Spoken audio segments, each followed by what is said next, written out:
Bom dia, boa tarde, boa noite. Para quem não me conhece, eu sou Ana Schaefer, arquiteta de mundos ideais, estudante de filosofia fugindo dos normais e escritora, pois os sonhos são reais. Para minha avó, eu sou a Aninha.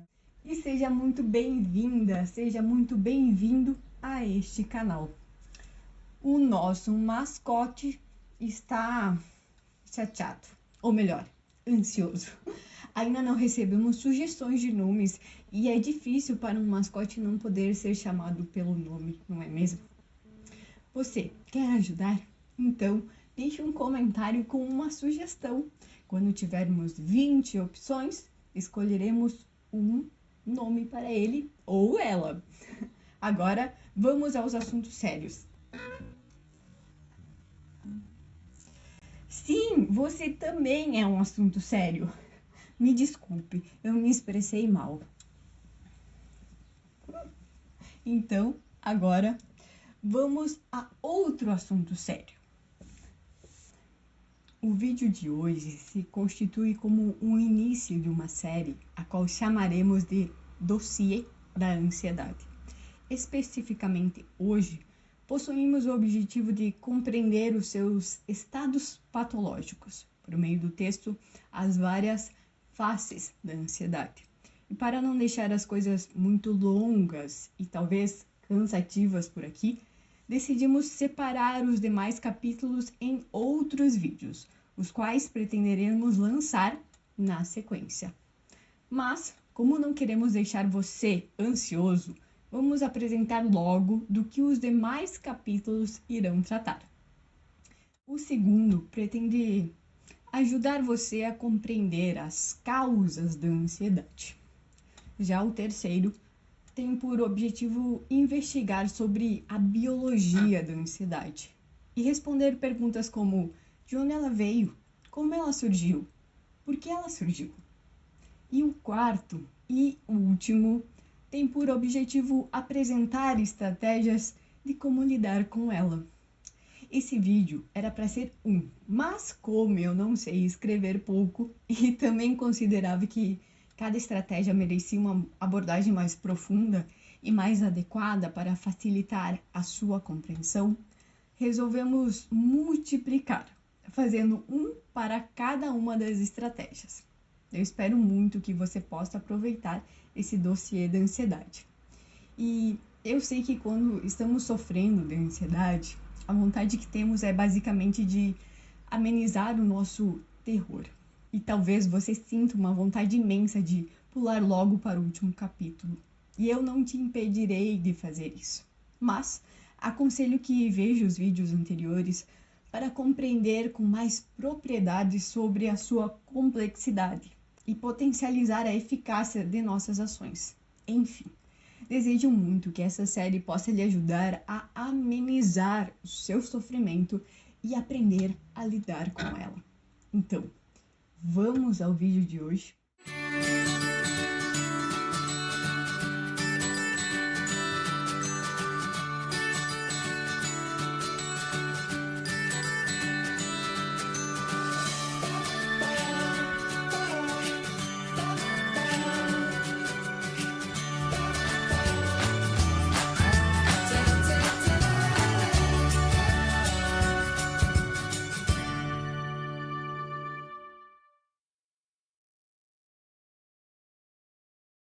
Ansiedade. Comoção afetiva do espírito que receia que algo suceda ou não. Etimologia. Originária do latim anxia, cuja raiz ang significa estreito. Ao consultar o dicionário e a etimologia, o estudo da origem da palavra ansiedade, confesso que me comoveu os estados vinculados a ela, que partiam desde uma comoção afetiva até o estreitamento, que de certo modo relaciona-se a uma sensação de sufocamento, algo realmente ruim e espantoso. Questão que me causou uma pequena dúvida quanto à possibilidade de poder existir uma ansiedade boa, como aquele sentimento de que ansiamos por uma viagem ou algo que nos faça sentir bem, ou isso se classificaria como outra coisa, que não a ansiedade. O que você acha? Mas uma questão que também despertou a minha atenção foi os sites relacionados ao Google quando digitei apenas a palavra ansiedade.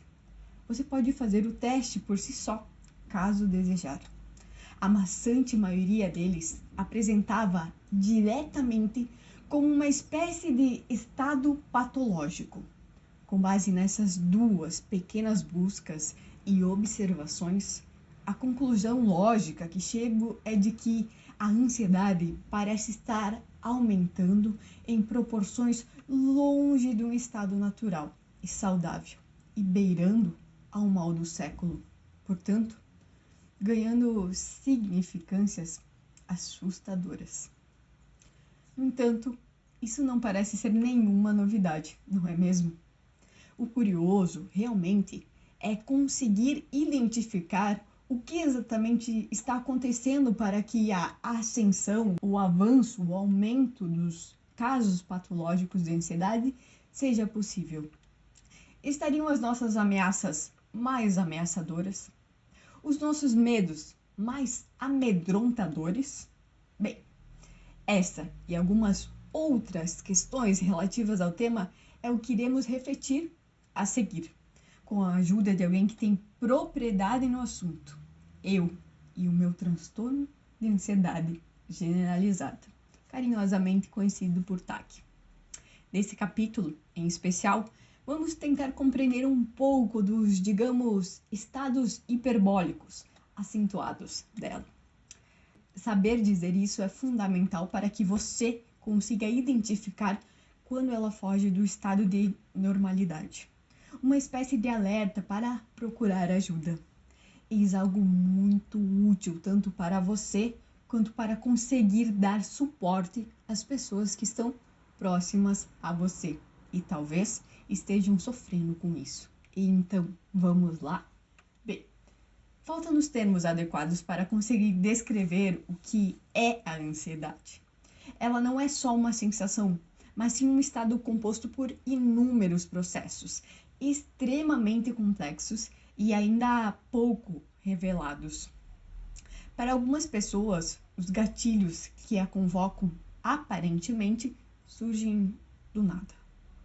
Para outras, a memória e as associações são tão aterrorizantes que o incapacitam de ter uma vida normal.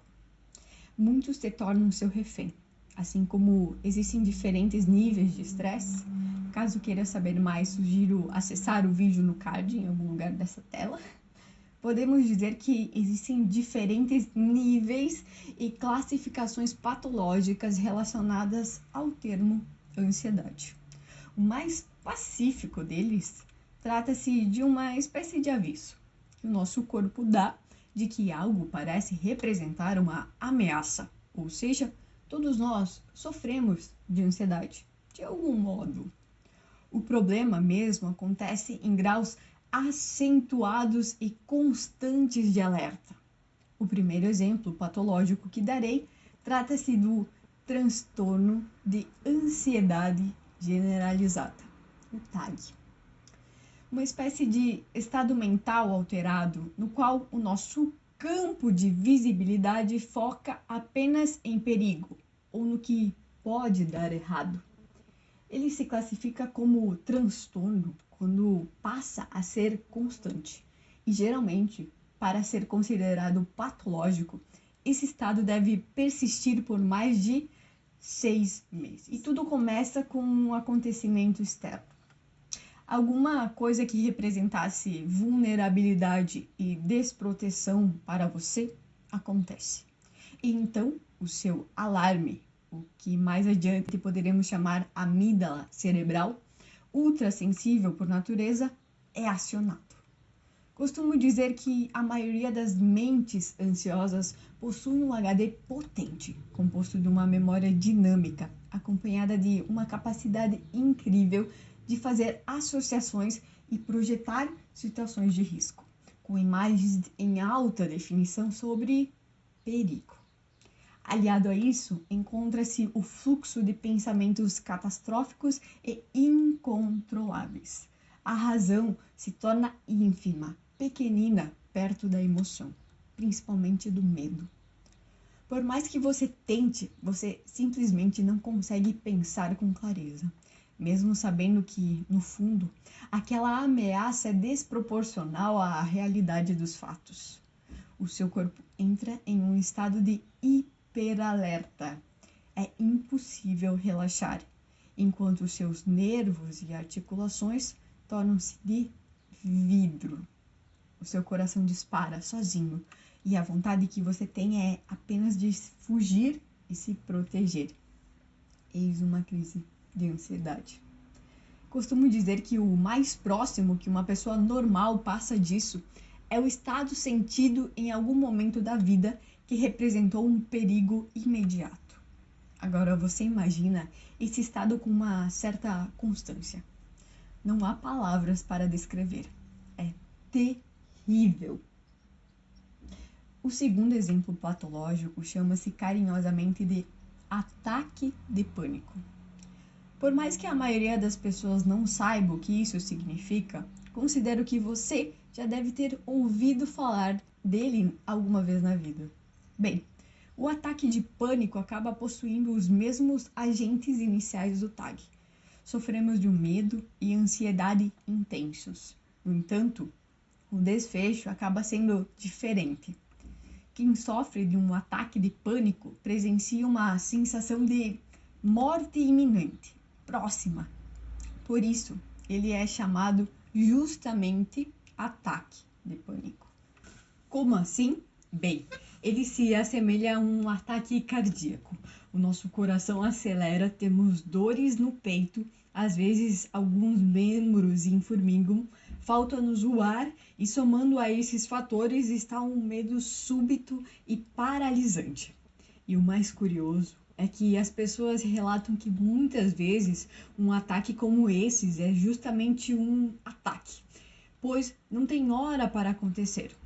Por outro lado, a fobia também se relaciona ao medo e ansiedade intensos. No entanto, geralmente possui hora e lugar, ou melhor, um motivo específico.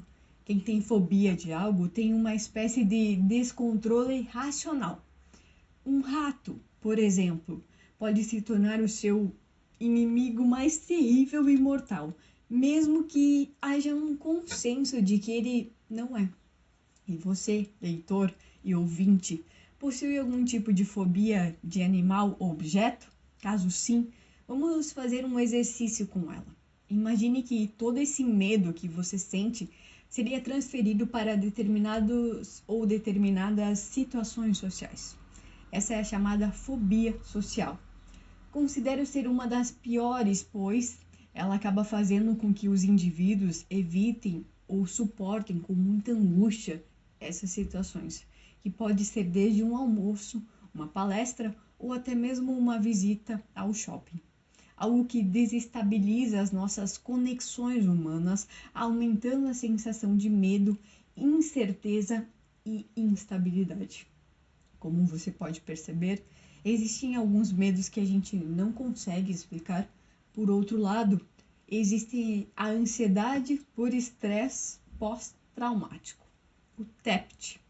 Em resumo, ela acontece em função de um evento real e muito impactante de modo negativo em nossas vidas.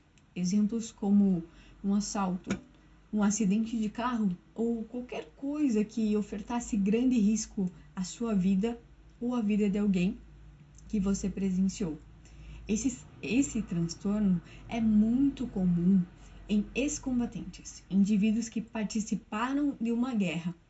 O TEPT geralmente é acompanhado por flashbacks e pesadelos do evento ocorrido. Em caso não tratado, podemos ficar revivendo e sofrendo com esse evento ruim por um bom tempo ou para o resto da nossa vida. Caso tiver interesse, tratei do TEPT com mais detalhes neste vídeo do card, que vai aparecer em algum lugar desta tela. E, caso desejar saber mais, vou deixar também uma dica de livros aqui nas fontes. Por fim, o que acredito ser o mais conhecido deles, o transtorno obsessivo compulsivo, ou o famoso toque. Sabe aquela mania de ajeitar o quadro desalinhado do vizinho? Ou aquela necessidade de lavar as mãos exageradamente? Ou ficar checando a porta da casa toda hora, imaginando que ela poderia estar aberta? Bem, todas essas ações são exemplos de toque. Eu tive alguns toques quando criança. O mais irreverente deles foi a necessidade que tinha em parar, olhar para a sola dos 2 pés e verificar se não estavam sujos. Coisa de louco mesmo. E esse ato era um imperativo, uma ordem, pois se não o fizesse, tinha em mente de que alguma coisa ruim poderia acontecer. Então, tudo isso se tornava maior do que qualquer coisa. Ou seja, eu poderia estar na escola, na igreja ou em uma brincadeira, em qualquer lugar. A prioridade subjetiva era evitar que algo de ruim acontecesse. Portanto, olhar se a sola dos meus pés não estavam sujas. Eu sei, isso parece muito bizarro e é justamente por isso que se constitui um transtorno. Quando essas ações se tornam hábitos e ficamos presos a elas, podendo influenciar negativamente em nosso bem-estar. Na época, meu tratamento foi a minha tata, a Fábio, um anjo que cuidava de mim quando pequena. Em uma bela noite, ela me pegou pela mão e me levou pisotear vários canteiros sem flores na redondeza. E me impediu de olhar a sola dos meus pés, enquanto me explicava de que nada de ruim iria acontecer se eu não fizesse. Eu fiz tanto esforço para não olhar que lembro até hoje, mas valeu a pena. Eu não sei se esse é o melhor método ou o método mais adequado, mas de alguma forma eu entendi que aquele processo não devia ser levado a sério. E dependendo do grau de intensidade e frequência do seu toque, além dele se tornar um hábito enraizado, ele prejudica diretamente a sua qualidade de vida. Mas a notícia boa é que ele tem cura. E eu ousaria dizer que a abordagem terapêutica cognitivo-comportamental, o TCC, é a mais adequada, pois você vai precisar aprender a como identificar os gatilhos, reconhecer os medos que estão por trás do ato, trabalhá-los e aplicar algumas técnicas mais mecânicas de mudança de hábitos. É válido salientar que, para um transtorno ser realmente classificado como tal, você poderá até concluir isso por conta própria, mas precisará de uma validação de alguém cujo lado emocional não esteja abalado e tenha conhecimento técnico das causas. Nestes casos, eu indico um psicólogo. Digo isso pois, quando sofremos de ansiedade patológica, os nossos julgamentos possuem a tendência a serem maiores e desproporcionais do que realmente são. Mas nem por isso devem ser menosprezados. Pelo contrário, devem ser olhados com a devida atenção que merecemos. Outra questão importante a ser avaliada é o nível do sofrimento e quanto ele está impactando negativamente a sua qualidade de vida. Com base nisso, são traçadas estratégias de como amenizar a sua dor e principalmente como compreendê-la e significá-la, algo que os próximos capítulos visarão lhe auxiliar um pouquinho. Bem, até aqui constatamos que a ansiedade se constitui como um estado mental que se relaciona a uma ameaça e nos causa medo e aflição. Conversamos e compreendemos um pouco sobre as suas facetas patológicas. Nos próximos vídeos, iremos desvelar um pouquinho das causas que alimentam-na e o que exatamente você deve reduzir ou até mesmo evitar para minimizar os impactos da ansiedade em sua vida. E então, se você se sentir à vontade, deixe aqui um comentário pra gente, escrevendo se você tem ou já teve algum desses estados. Com base nisso, veremos que não somos os únicos e que podemos unir esforços para amenizar a nossa angústia. Bem, chegamos ao final de mais um vídeo reflexivo. Muito obrigada por passar esse tempo comigo. Se este vídeo te ajudou de alguma forma ou fez sentido para você, deixe o seu like, se inscreva no nosso canal e até mesmo faça um comentário. E compartilhe esse vídeo com quem você ama. Quanto mais interações tivermos, mais o YouTube acaba também divulgando e assim podemos espalhar a reflexão tão rara nos tempos atuais para mais pessoas. Bem, isso é tudo, pessoal. Mais uma vez, muito obrigada e até a próxima.